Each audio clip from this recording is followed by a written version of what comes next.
이 시간 말씀 본격적으로 들어가기에 앞서서 질문 하나 던집니다. 늘 하던 질문입니다. 마음속으로 답하시기 바랍니다. 여러분 구원 받으셨습니까? 또 하나 질문입니다. 여러분 늘 구원 받으십니까? 또 하나 질문입니다. 여러분 앞으로 예수님 오실 때 구원 받는다는 확신 가지고 계십니까? 제가 던진 세 질문 속에 공통어가 구원입니다. 근데 각 세 구원이 좀 다릅니다. 각자들 대답하셨죠? 구원의 사전적 정의가 뭡니까? 건짐받는 거죠. 가장 1차적인 것은 물속에서, 불 속에서, 위험 상황에서, 재난에서 건짐받는 그런 의미의 구원일 수도 있고, 또 하나는 지옥 벌로부터, 지옥 갈 상황으로부터 건짐받는 그런 의미의 구원일 수도 있고,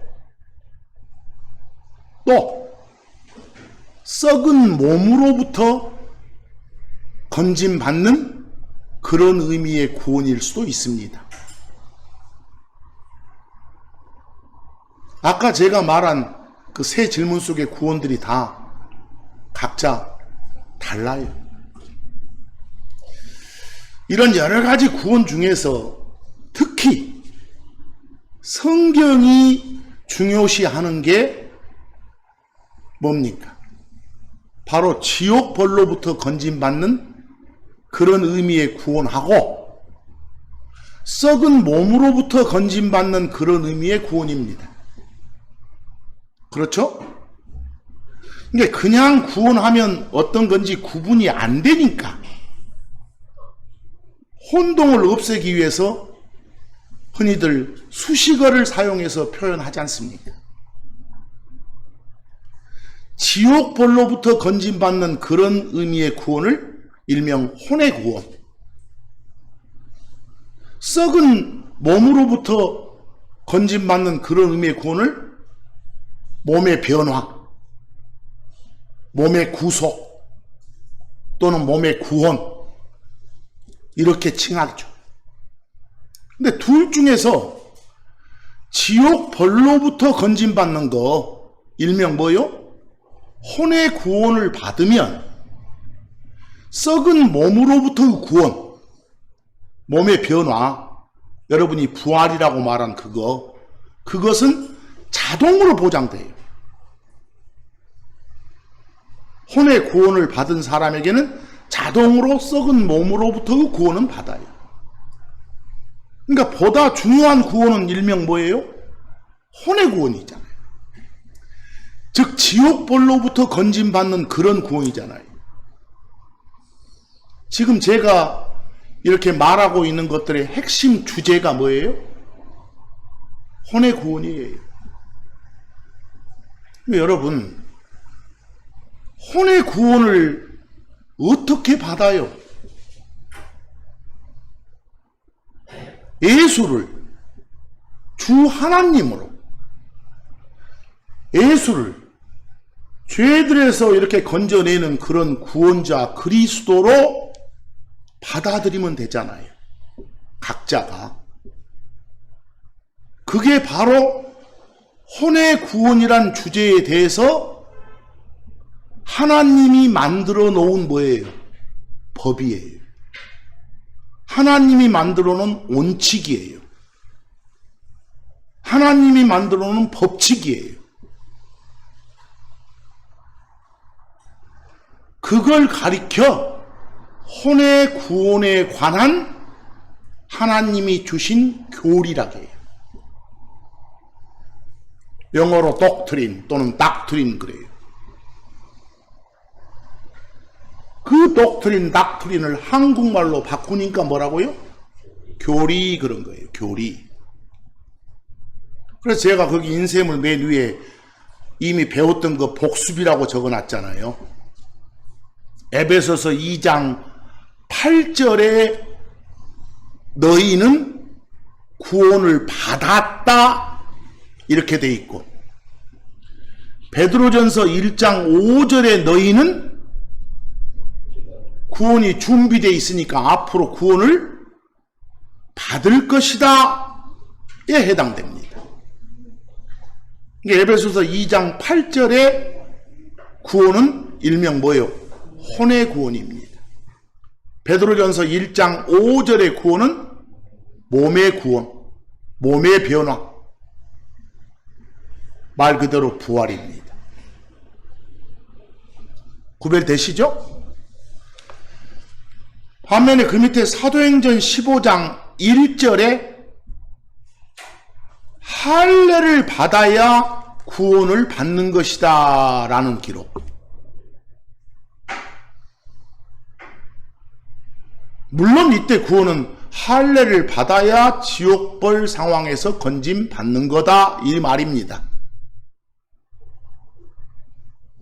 근데 이건 하나님이 주신 법이 아닙니다. 혼의 구원에 관한 하나님이 만들어 놓은 법, 즉 교리가 아니다 그 말입니다. 뭐 이건 잘못된 거죠. 누가 교리라 하더라도 가짜죠. 그에 비해서 사도행전 16장 31절에 예수를 주요 그리스도로 받아들이면 구원받는다 할 때 이 구원도 역시 지옥 벌로부터의 건짐받는 혼의 구원입니다. 이게 바로 혼의 구원에 대해서 하나님이 만들어 주신 뭐라고요? 법, 원칙입니다. 즉 교리입니다. 독트린입니다. 그래서 참고 1을 보시면 영어로 doctrine, 독트린 혹은 닥트린 다 좋습니다. 우리말로 교리 그렇습니다. 그 옆에 좀 이따 설명하겠지만 교훈이란 단어도 주어졌죠. 영어로 lesson 그럽니다. 금방 정의를 내려보니까 교리, 독트린이 뭐예요? 어떤 주제에 대한 원칙이에요. 어떤 주제에 대한 법이에요. 어떤 주제에 대한 기준이에요. 그걸 뭐라 한다? 교리라 한다 그 말입니다. 근데 여러분, 만약 누군가가 지옥 벌로부터 건짐 받으려면 아까처럼 할례를 받아야 되는 거야 이렇게 주장한다거나, 지옥 벌로부터 건짐 받으려면 세례를 받아야 되는 거야 또는 침례를 받아야 되는 거야 라고 누군가가 주장하면 그건 그 사람이 만든 원칙입니다. 그 사람이 만든 독트린입니다. 그 사람이 만든 닥트린, 즉 교리입니다. 하나님이 세워주신 원칙과는 사뭇 다르죠. 이럴 때 여러분 서로 구별을 위해서 하나님이 만들어주신 그런 원칙, 그런 독트린은 영어로 사운드하다 그럽니다. 사운드하다. 즉 사운드한 교리다 이렇게. 그렇지 못한 건 다 사운드하지 못한 것이다 이렇게 말하면 됩니다. 근데 여러분, 제가 참고 2에 영어 사운드를 적어놨습니다. SOUND 보이시죠?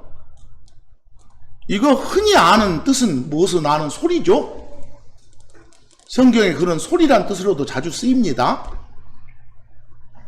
뭐 악기를 이렇게 다뤘을 때 나오는 그 울리는 소리, 그냥 사람들 소리 다 사운드입니다. 그런데 이 사운드가 형용사로 쓰일 때, 어떤 수식어로 쓰일 때는 제일 쉬운 의미가 건강하다는 거예요. 건강하다는 거. 뭐 여러분들 어떤 주제에 대한 원칙이 제시됐어. 근데 그게 건강해. 그 말은 손타지 않은 거야. 때묻지 않은 거야. 손상되지 않은 거야. 깨끗한 거야. 순수한 거야. 그럴 때 그 교리를 사운드한 교리 이렇게 말해요. 뭔가 손을 탔으면, 뭔가 비틀어졌으면, 뭔가 왜곡됐으면 다 사운드하지 못한 겁니다. 여러분 예를 들어서 여러분이 자는 잠이 사운드하다. 건강한 잠은 뭐예요? 막 꿈 같은 것에 시달리지 않는 그런 깊은 고운한 잠 있잖아요. 그럴 때 사운드 슬립 이런 표현도 써요. 그러니까 누가 사운드하게 잤다고 말하고 고운하게 전혀 꿈 같은 것에 방해받지 않고 잘 잤다고 말이에요. 자, 그런 의미의 영어가 참고 2에 나온 뭐라고요? 사운드입니다. 마치 여러분 성경이 구원을 말할 때 헷갈리지 않기 위해서 우리가 아까 혼의 구원, 몸의 구원, 일반 구원 이런 식으로 수식어를 사용하듯이 앞으로 교리를 헷갈리지 않기 위해서도 수식어를 사용하시기 바랍니다. 그래서 하나님이 만들어준 원칙, 어떤 주제에 대해서 그런 교리면 특별히 뭐라 하고 사운드하다, 참 건강하다. 여러분 번역본에서는 건전하다 이라고 되어 있습니다. 근데 하나님이 만들어주신 모든 원칙이 다 어째요? 사운드한 거예요. 원칙들, 교리들 중에서 이것만 사운드하다가 아니라 하나님이 만들어주신 교리는 다 어쩌다? 사운드하다.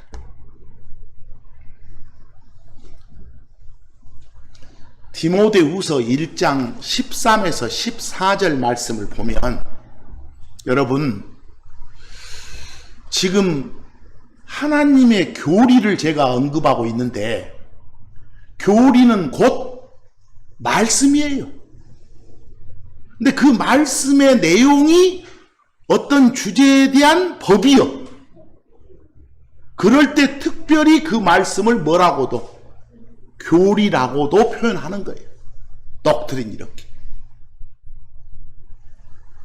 그래서 거기에 바울이 디모데에게 준 편지에서 그리스도 예수님 안에 있는 믿음과 사랑 안에서 네가 내게 바울이 나한테서 들었던 그런 말씀들을 굳게 붙들고 살아라고 당부를 줘요.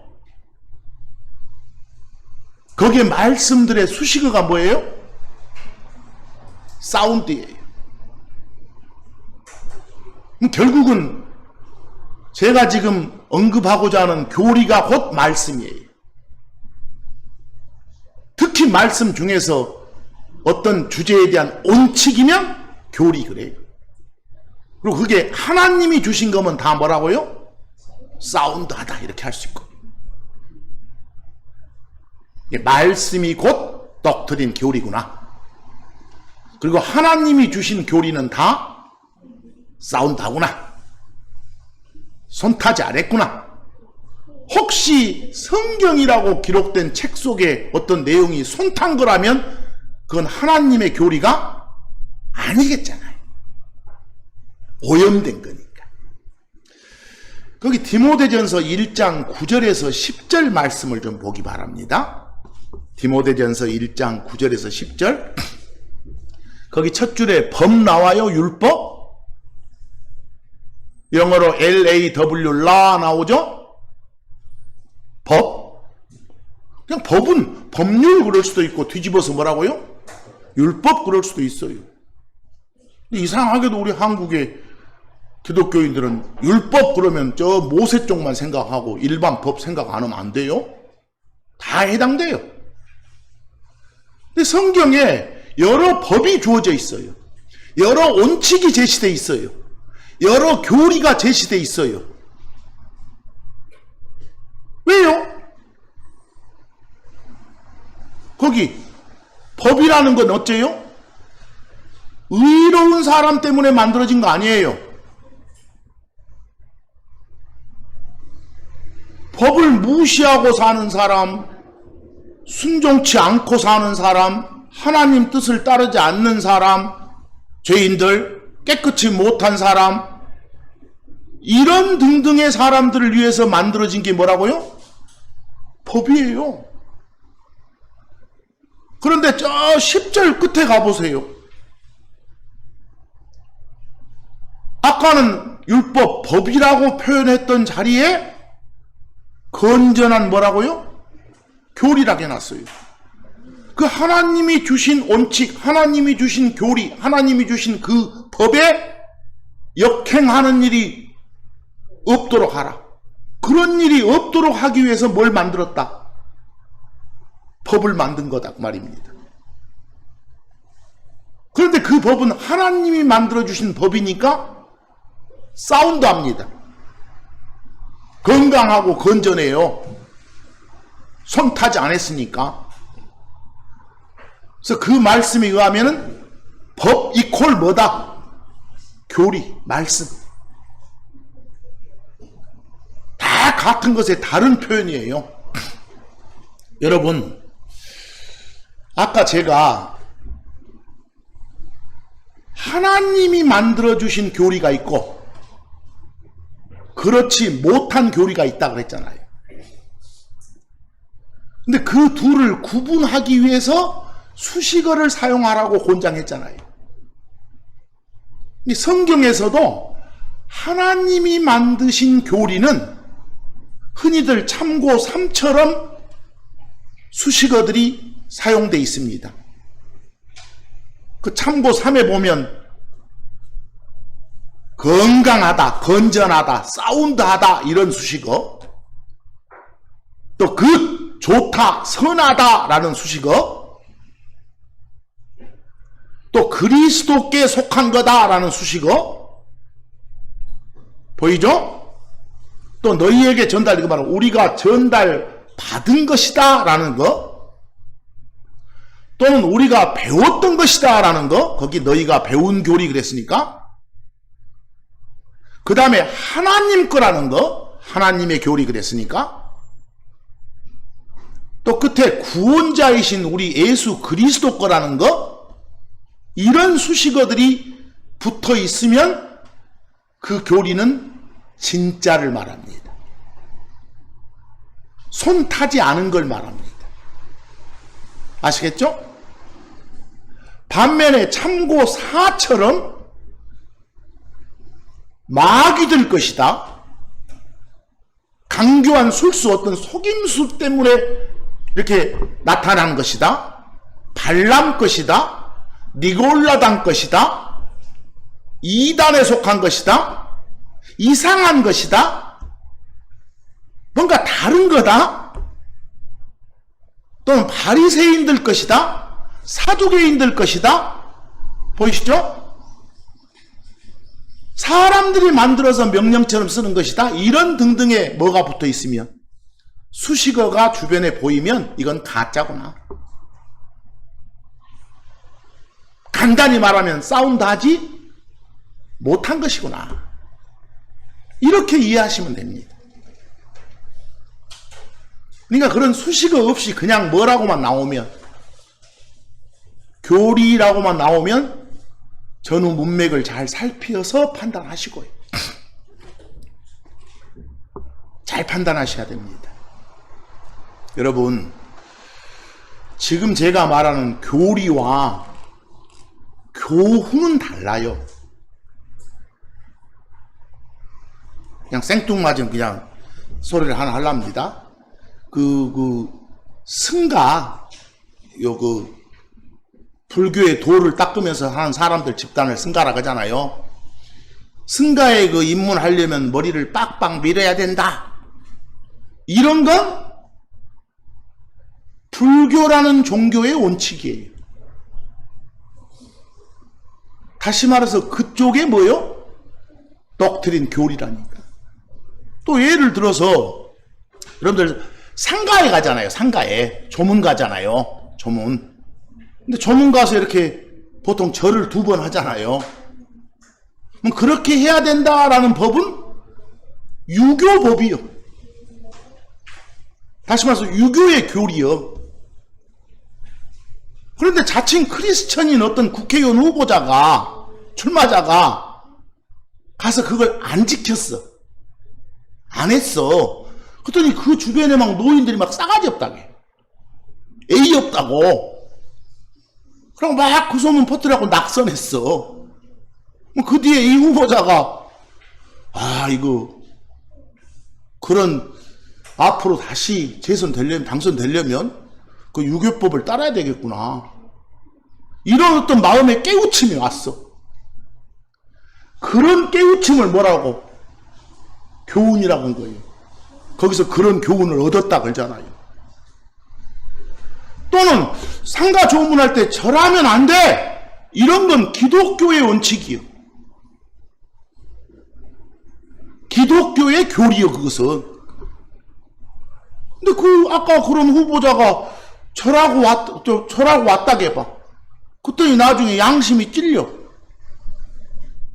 나중에 크리스천인 내가 하나님의 원칙을 어기면 안 되겠구나.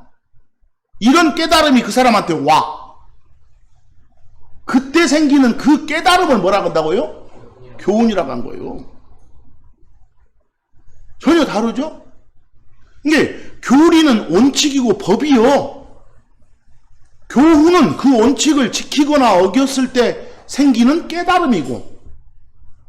아시겠어요? 이게 전혀 다른 거예요. 우리 성경에는 각 주제에 대한 많은 원칙이 제시되어 있어. 다른 말로 뭐요? 교리가 제시되어 있다고. 성경에 교훈이 제시되거나 기록된 건 없어. 그런데 여러분 어쩝니까? 많은 한글 번역본에 교리란 단어가 아예 안 나오는 게 많아요. 한 번도 안 나오는 자칭 성경이란 책들이 있다니까요. 그런데 그 번역본 보는 사람들이 또 교리문답이란 말은 또 자주 씁니다. 하나님이 만들어 놓은 각 주제에 대한 어떤 중요 원칙을 서로 질문하고 대답하는 그러니 뭐라 해서 교리문답이란 말은 자주 써. 참 희한한 일이에요. 자기들이 성경이라고 부르는 책에는 없는데 잘 써먹는 겁니다. 여러분, 이 성경을, 이 하나님의 말씀이 기록된 이 책을 왜 주셔요? 왜 주셨어요?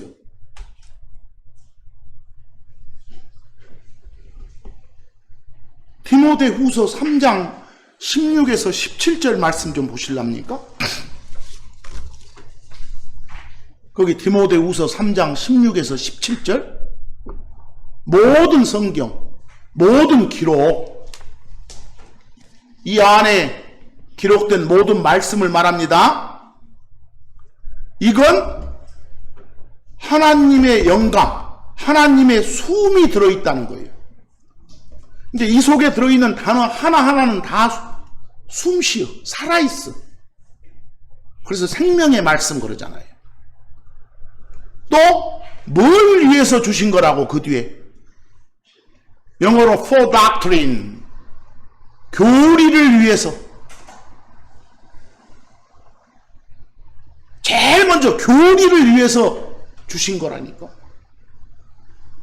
하나님이 각 주제에 대해서 만들어 놓은 원칙이 여기 다 제시되어 있어. 여러분 생각해 보세요. 그 원칙을 알아야 삶에 적용이 되겠죠. 그 원칙을 알아야 거기서 벗어나지 않고 선한 삶을 살게 되겠죠. 그래서 다른 여러 가지 목적이 있지만 제1 목적이 뭘 위해서? 교리를 위해서. 이때 교리는 사운드한 교리. 그러려고 이 책 주셨다니까요. 뭐 이 책이 손 타면 안 되겠죠? 속의 내용이? 거기 비교 한번 보세요. 비교 디모데후서 3장 16에서 17절. 그 여러 번역본을 제가 옮겨놨어요. 거기 첫 번째 번역본 한번 보세요. 모든 성경은, 이 성경 안에 모든 기록이 뭘로 됐다고요? 하나님의 감동으로 된 것이고, 저는 이 말이 무슨 말인지 몰라요. 보세요. 하나님이 뭔가에 의해서 당신이 감동받아갖고 이 기록을 남기셨단 말인지, 아니면 이 기록 보는 사람들 감동시키고 감격시키려고 이걸 기록으로 주셨단 말인지, 제 독해력으로는 안 돼요. 그 말씀, 그 속에, 이 각 단어 속에 하나님의 숨이 들어있단 말이 있어요? 없어요. 또 그 다음에 뭘 위한 거라고 나옵니까? 교훈? 여러분 아까 뭘 위한 거라겠어요? 교리를. 교리와 교훈은 다르다니까요.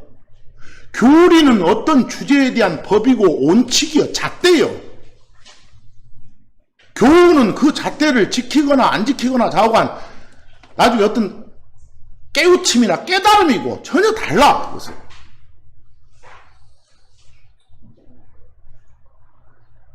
그 비교 1번 역번처럼 하나님이 그런 말씀을 주신 적이 없어요. 이런 것 보고 손 탔다게, 이런 것 보고 사운드 하지 못하구나 라고 말해요. 두 번째 번역본도 앞부분은 영감으로 주셨다, 숨이 들어있다, 이것까지는 그런 대로 봐줄 만한데 또 뭐요? 교훈. 세 번째 번역본 보니까 숨 들어있다 말은 거기까지는 됐는데 가르치기 위해서, 뭐 어느 정도 이해는 가능하죠. 그러나 여러 가지 원칙을 보여주기 위해서, 여러 가지 각 주제에 대한 하나님의 법이 무엇인지를 알리기 위해서, 거기까지는 조금 부족하죠. 네 번째 번역본도 보니까 또 앞에 뭔 감동입니까? 하나님의 감동으로 기록됐다고요? 하나님이 뭘 보고 감동을 해요? 이거 좋겠네 주문 하고 기록해요. 진리를 가르치기 위해서. 괜찮죠? 말씀을 가르치기 위해서. 바로 교리, 그것도 사운드한 말씀, 사운드한 법을 가르치기 위해서.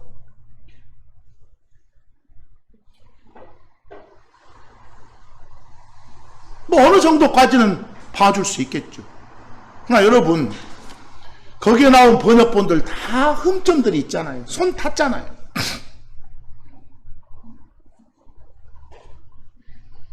여러분, 이 성경에 대해, 이 성경이 어떠해야 돼? 이 성경의 어떠함에 대한 원칙, 이걸 성경에 대한 교리 이러면 되겠잖아요. 성경에 대한 교리는 뭐예요? 이 속에 있는 각 단어들은 다 하나님의 숨이 들어있으니까 전혀 오류가 없다. 뭔가 오류가 있다는 건 하나님의 숨이 잘못됐다는 거예요. 막 가래가 끓는다 이런 뜻이. 그럼 되겠어요? 성경에 대한 교리는, 성경에는 뭐가 없다? 오류가 없다. 그거 해야 돼. 근데 그걸 갖다가 사람들이 어째? 이것이 전해져 오는 과정에서 또 옮기는 과정에서 이렇게 잘못될 수도 있겠지. 이러면 안 돼. 그건 그 사람들이 만든 원칙이에요. 그 사람들이 만든 교리일 뿐이에요.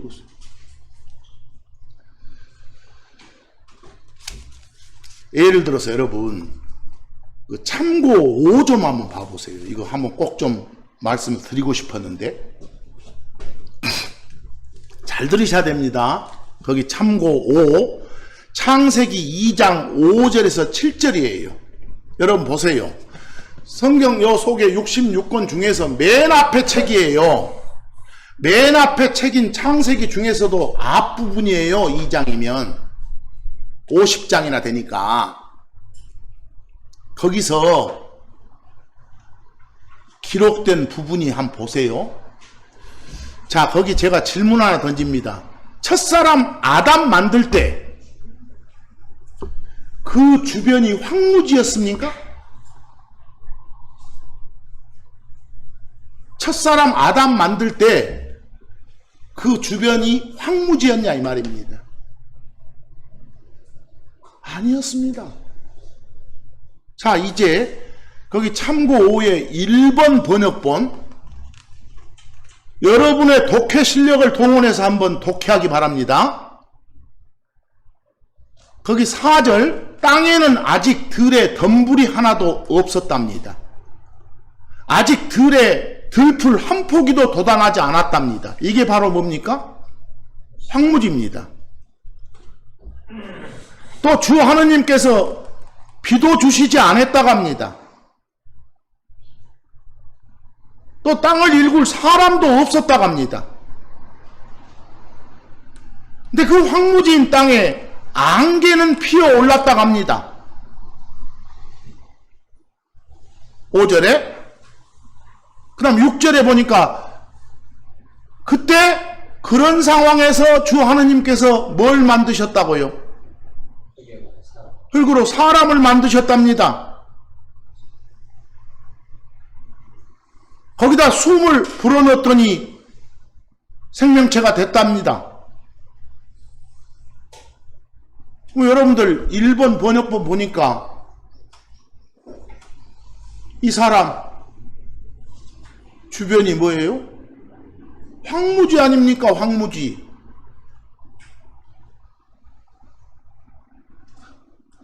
그렇게 독해 안 할 사람이 있습니까?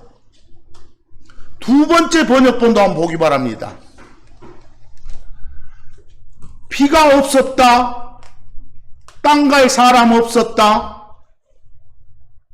초목이 없었다. 채소가 없었다. 안개는 피어올랐다. 그때 사람을 만드셨다.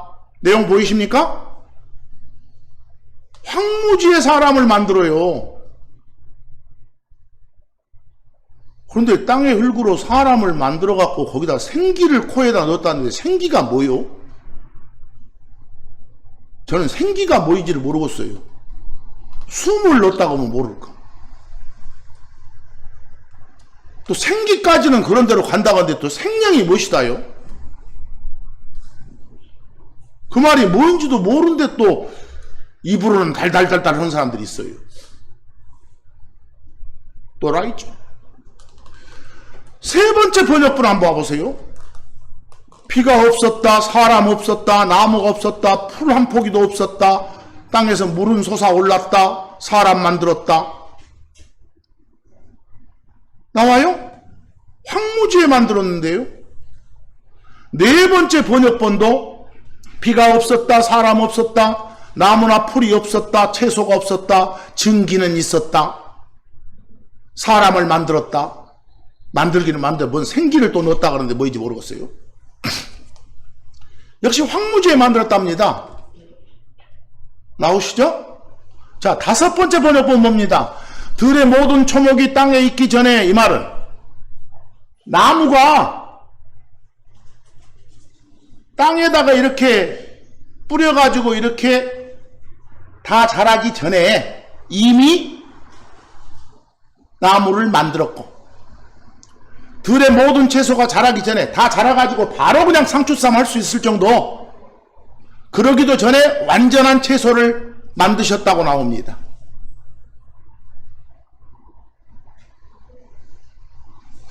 뭐 어느 정도 지금 5번 번역본은 첫 줄 보니까 어쩌습니까? 황무지가 아니었구나. 다른 것들은 다 뭐였는데? 황무지였는데. 그럼 5개 번역본 중에서 4개는 사람 만들 때 주변이 황무지였다. 하나는 그렇지 않다. 그럼 다수결원칙으로 따지시랍니까? 4개가 맞지? 이러시고?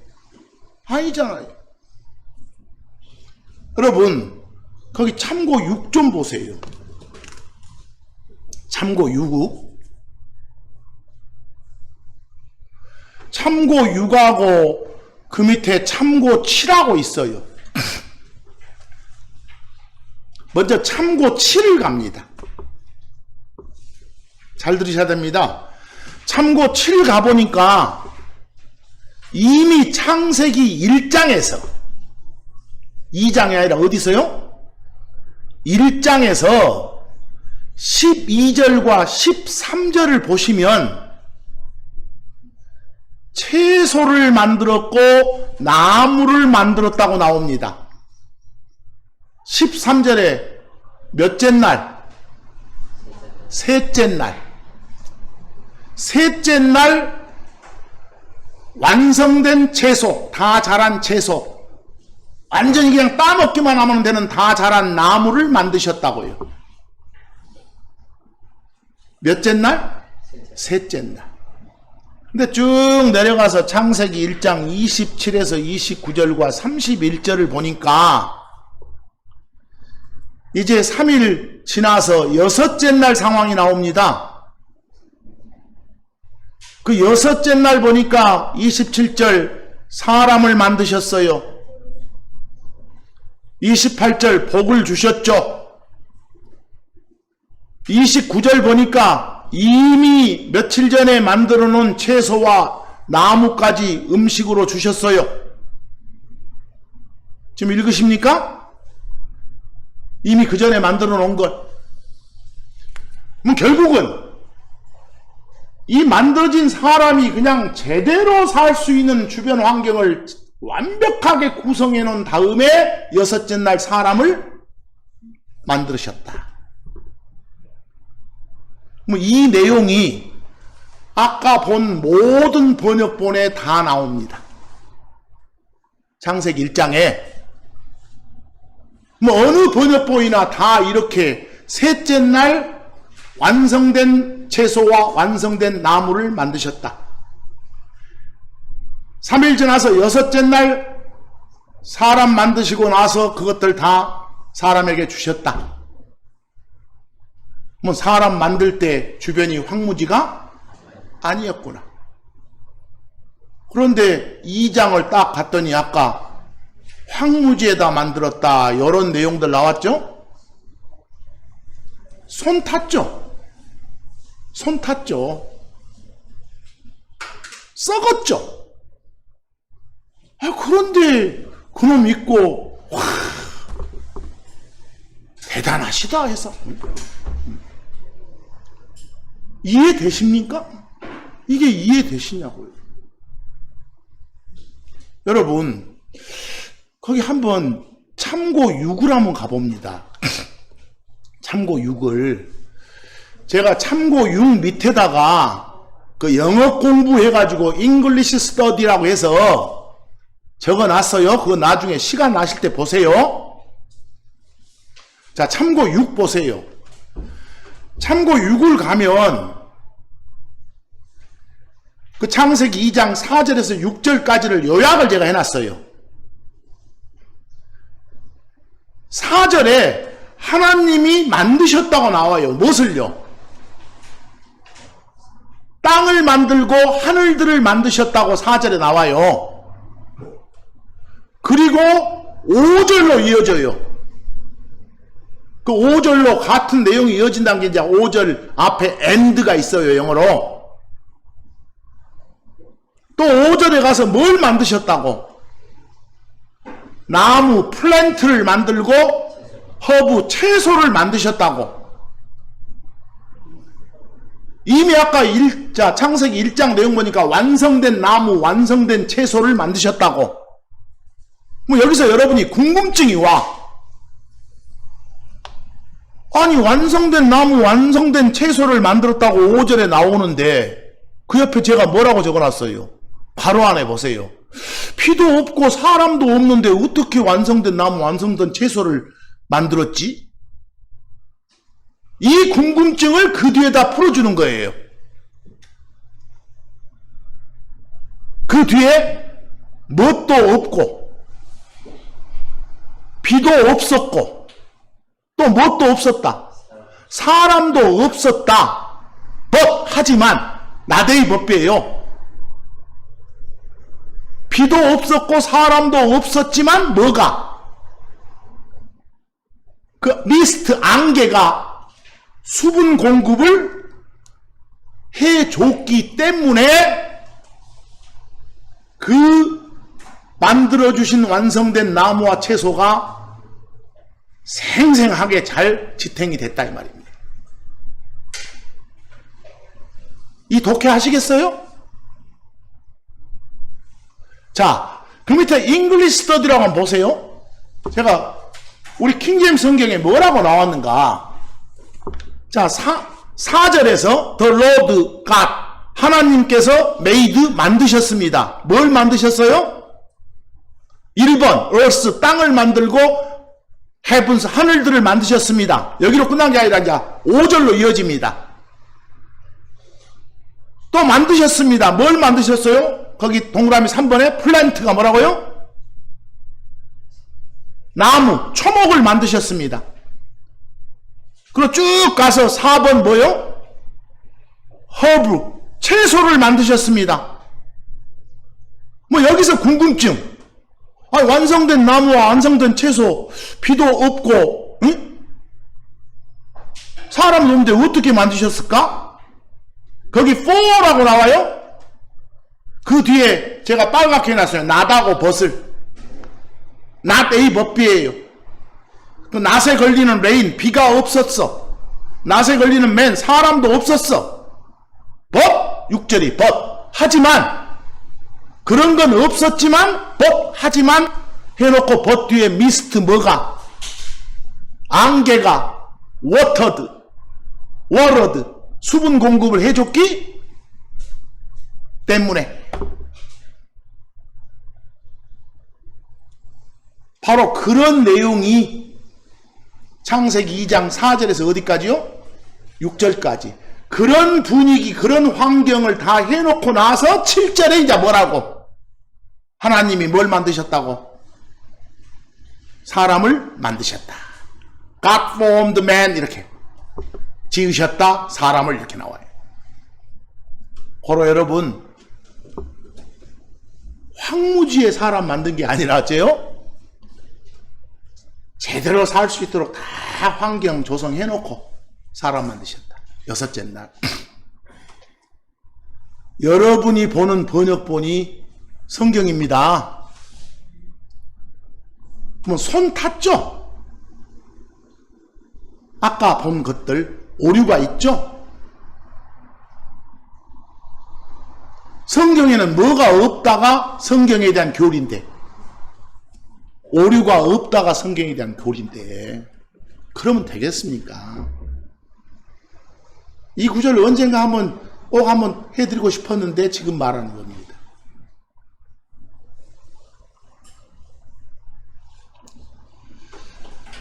마치 여러분들 앞으로 구원할 때, 침례, 세례할 때 이거 구분하기 위해서 수식어를 붙이라고 했잖아요. 그러듯이 오늘 말씀드린 교리도 수식어를 잘 사용하시기 바랍니다. 어떤 교리인지. 이 초창기에 바울 사도를 통해서 또는 베드로를 통해서 우리들한테 많은 경고를 해주는 기록들이 많이 나와요. 거기 디모데전서 4장 1절에서 2절 한번 보실래요?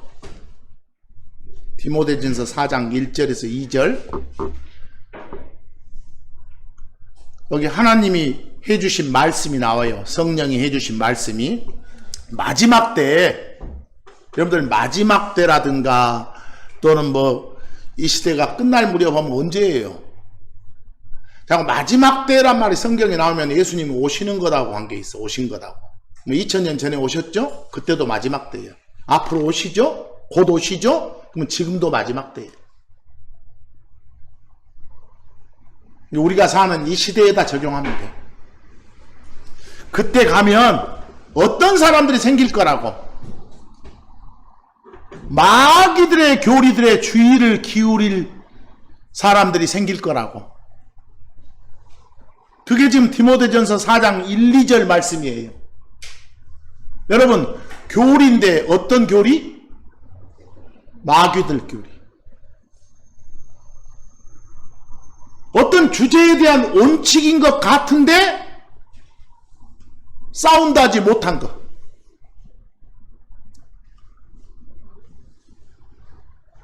그런데 그걸 전하는 사람들이 있을 거라는 거예요. 어디에? 이 교회당 안에. 근데 2절처럼 보니까 그들은 다 뭐예요? 양심을 뜨거운 인두로 지진 자들이라고. 이런 자들이 생길 거라고. 여러분 체험하잖아요. 많이 생겼잖아요. 경고를 주고 있어요. 디모데후서 4장 3절에서 5절도 이어져요. 그때가 되면 어쩔 거라고 2000년 전에 이렇게 경고를 주는 거예요. 그때가 되면 사람들이 뭘 견디지 못해. 교리, 거기 교리할 때 사운드 붙었죠?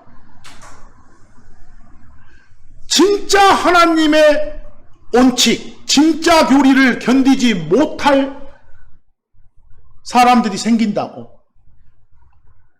그러다 보니까 가짜 선생을 둬. 그럴 때가 온다고. 그 4절 보세요. 그 진리란 말이 바로 3절에 뭐하고 같아? 사운드한 교리하고 같아. 그거로부터 귀를 돌이켜 꾸며낸 이야기는 가짜 교리란 말이야. 그걸로 돌아서게 된다고. 그럴 때가 온다고. 경고하잖아요. 뭐 여러분들 바울 사도만 이렇게 경고한가요? 거기 베드로후서 2장 1, 2절 보세요. 베드로를 통해서도 어떤 경고를 주는가? 백성 가운데 거짓 대언자들이 있었던 것 같이 너희 가운데도 앞으로 뭐가 있을 거라고? 거짓 교사들, 거짓 목사들이 있을 거라고. 그들이 이단 교리 그랬잖아요. 진짜 하나님의 원칙이 아닌 그런 물탄 원칙들을 갖다 들여와서 난리를 칠 거라고. 뭐 2절 가봤더니 또 그들이 전하는 악독한 길이 가짜 교리예요. 그걸 따르는 사람들이 있을 거라고 없을 거라고? 있을 거라고. 또 그거 따르는 자식들이 어쩔 거라고? 진리의 길, 진짜 교리를 막 깔아뭉개, 비방하고 깔아뭉길 거라고. 2000년 전에 이런 경고를 주세요. 그럴 거라고.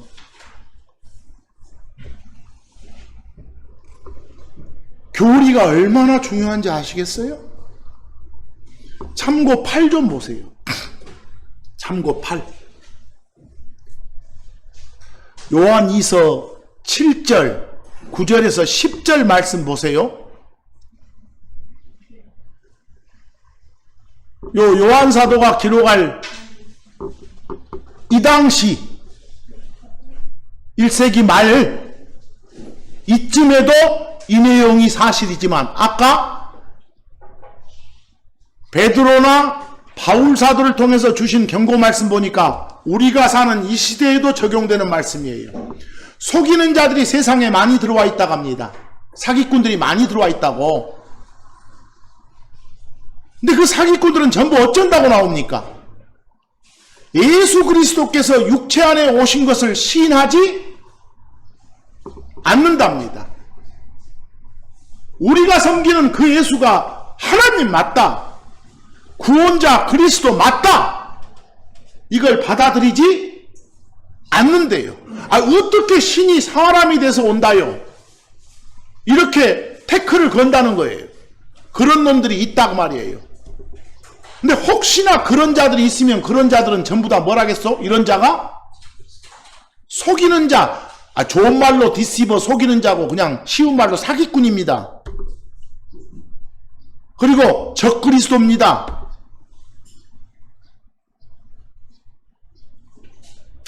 그런데 그 다음 줄에 뭐라겠습니까? 이 그리스도에 대한 교리, 여러분 보세요. 금방 그리스도에 대한 교리가 뭡니까? 예수가 참 하나님이다. 예수는 참 하나님이 사람이 돼서 오신 분이다. 예수가 그 그리스도 그 구원자 맞다. 이게 그리스도에 대한 뭐요? 교리. 그리스도에 대해서 하나님이 주신 원칙. 이거예요. 근데 그것에 거하지 않는 자들은 다 뭐라고요? 사기꾼이고 적그리스도라고 말입니다. 그래서 10절 가보니까 혹시 누군가가 당신들한테 이런 교리를 가져오면 거부하라 이렇게 돼 있어. 이런 교리가 뭐예요? 예수님에 대한 교리라니까요. 여러분들 예수님에 대한 교리가 뭐예요? 주 하나님 맞다. 나를 지옥벌 상황에서 건져내주신 구원자 그리스도 맞다. 나 때문에 나를 위해서 나 대신에 죽으신 하나님 맞다. 이게 바로 그리스도의 교리예요.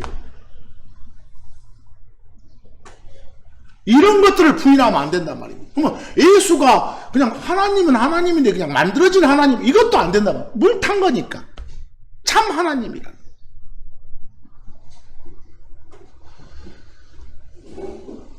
그래서 우리한테 많은 이제 경고 말씀들, 주의 말씀들을 주십니다. 거기 디도서 1장 9절. 우리 앞으로 어떻게 살아야 될까요? 자기가 가르침을 받은 대로, 우리가 배운 대로. 이때 배운 건 진짜를 배운 겁니다. 배운 대로 그 말씀을, 그 교리를 굳게 붙들어야 된다라고. 거기에 말씀이 바로 뭐라고요? 오늘 이 시간 언급하는 교리입니다. 왜? 그 다음 줄 보세요. 그 말씀을 꽉 붙들어야지. 혹시나 뭐하는 사람들, 반박하는 사람들, 토다하는 사람들, 태클 거는 사람들을 그 말씀으로 권면하고 진짜 말씀을 확신을 주기 위해서 이렇게. 보이십니까? 그 표현을 다르게 하잖아요. 첫 줄에는 신실한 말씀 그랬고, 둘째 줄은 뭐라고요? 건전한 교리 그랬고. 말씀이 교리예요. 그래서 뭐 교리가 뭘 중요하다요? 이건 뭘 부정하는 거예요? 말씀을 부정하는 거. 그럼 성경이 무엇이 중요해요? 성경 없어도 되지. 똑같은 말이에요. 그러니까 혹시나 교리가 뭐 하고 뭐 태클 거는 그런 사람들이 있으면 저런 무식한 새끼죠. 불쌍하게 봐요. 기도해 줘야 돼. 디도서 1장 13, 14절. 첫 줄에 디모데한테, 거기 뭐 디도한테 뭐라고 지금 말씀을 주나요? 야, 그 믿음 안에서 이렇게 떠난 사람들, 그 사람들 정말 사운드해지도록, 이렇게 건강해지도록, 말은 다시 좀 회복될 수 있도록 잘 좀 권면해줘라. 이렇게 나와 지금. 그리고 14절 가니까 꾸며낸 이야기가 뭐라고요? 가짜 교리. 진리가 뭐라고요? 진짜 교리. 사람들의 명령들이 뭐라고요? 가짜 교리, 꾸며낸 이야기. 그런 것에 주의를 기울이지 못하도록 잘 가르쳐라 이 말이요 지금. 여러분한테 하는 소리, 저한테 하는 소리. 그러려면 뭘 많이 알아야겠어. 각 주제에 대한 하나님의 원칙이 뭔지, 주대된 하나님의 교리가 뭔지를 알아야 될 거 아닙니까? 그거 모르는 사람이 어떻게 이런 권면을 하겠습니까? 디도서 2장 1절 부탁 안 해요. 어쩌라고? 그때 너는 디도지만 우리에 해당돼요. 그냥 건전한 교리에 합당한 것들을 말하라. 이렇게 가짜 교리 제발 기기울이지 말고 읊어대지 마라 말입니다. 디도서 2장 8절 거기 수식어 보세요. 비난받을 수 없는 건전한 말 그랬어. 그 누구도 반박할 수 없는, 부인할 수 없는 성경의 가르침, 성경에서 제시된 원칙, 하나님이 만든 법, 이게 거기 표현을 뭐라겠어요? 반박이 불가능한 건전한 말이라고 했어요. 그래서 앞으로 건전하다, 건강하다, 사운드 나오면 하나님이 만들어준 원칙은 다를 말하는 거예요.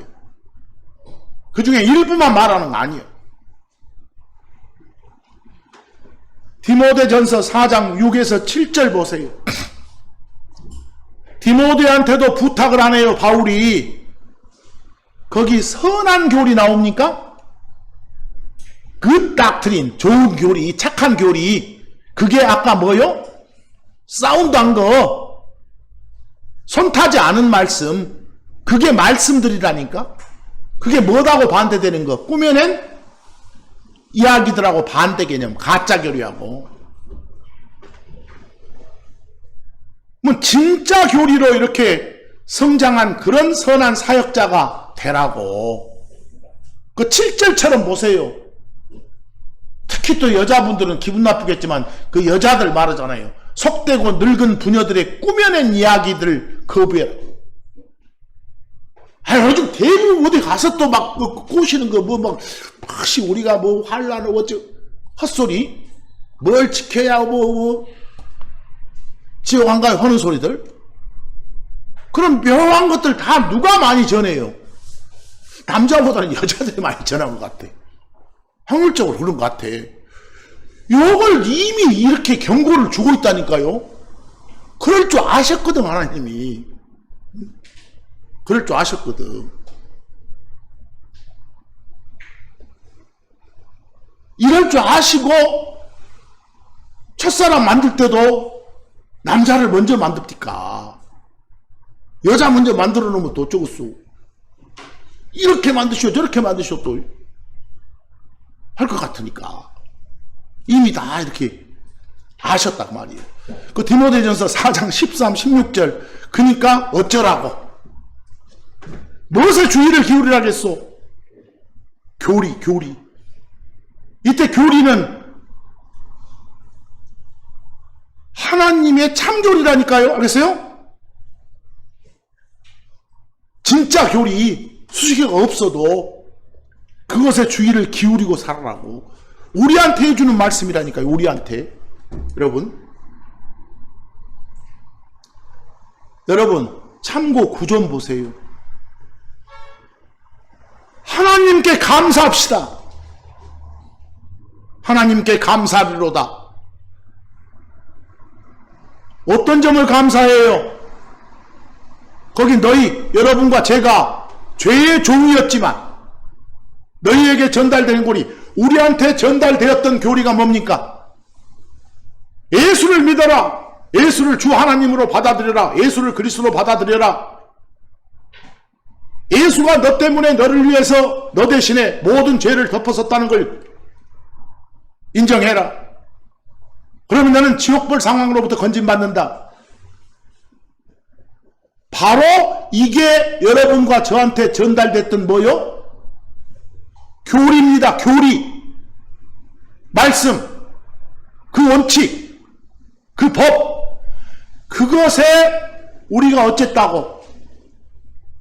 순종했다고 나오잖아요. 그 원칙을 따랐다고 나오잖아요. 그랬기 때문에 18절 우리는 어쨌다? 의인이 됐다. 의의 종이 됐다. 이렇게. 이런 점들이 어쩌라? 감사하는 삶을 살자 그 말입니다.